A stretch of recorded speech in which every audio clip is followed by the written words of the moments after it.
Andy McDonald.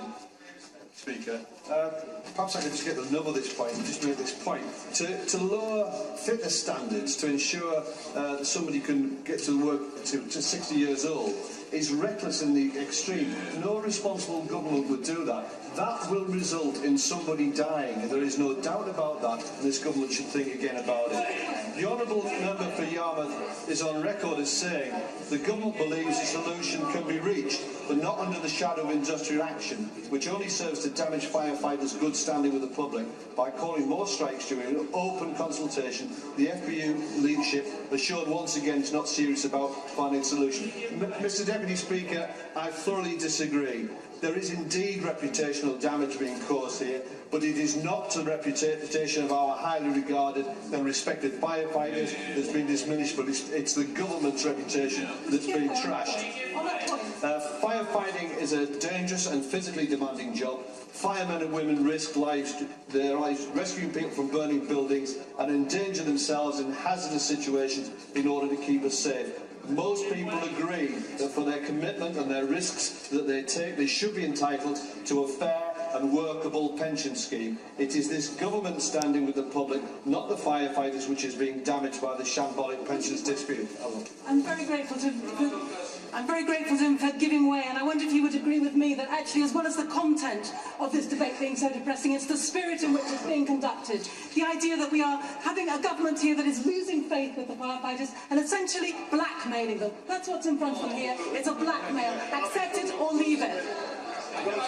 Well, I think the Honourable Lady makes a very, very powerful point, because firefighters have been presented with Hobson's choice to either continue working in a dangerous job past the point where the body is capable, or have their pension starkly reduced if they opt for retirement. Worse still, the Minister has said today that if firefighters don't back down, they will have no cover whatsoever.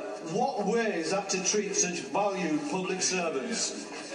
And I was contacted by a constituent of mine, a 45-year-old who had been under the pension scheme when he joined. He would have been able to retire at the age of 50, as he would have accrued more than 25 years' service. However, the retirement age has been raised to 55, and because of full pension protection, it will only be given to firefighters who are within 10 years of the normal pension age. From 2016, my constituent's pension will now only be partially protected. This situation is blatantly unfair on my constituent, who has paid into his pension scheme since joining the fire brigade and has always been led to believe that his retirement year was 2020. He feels he's been discriminated against on the basis of age, and on the balance of evidence I find it difficult to disagree with that conclusion.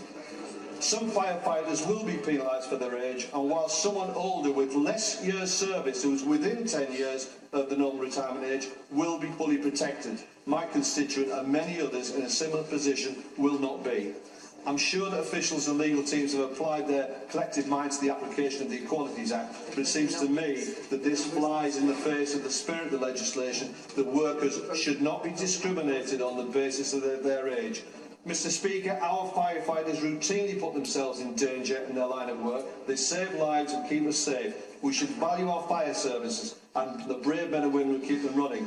The minimum we should expect is that the government should ensure that the service remains workable, keeping both firefighters and the public as safe as possible.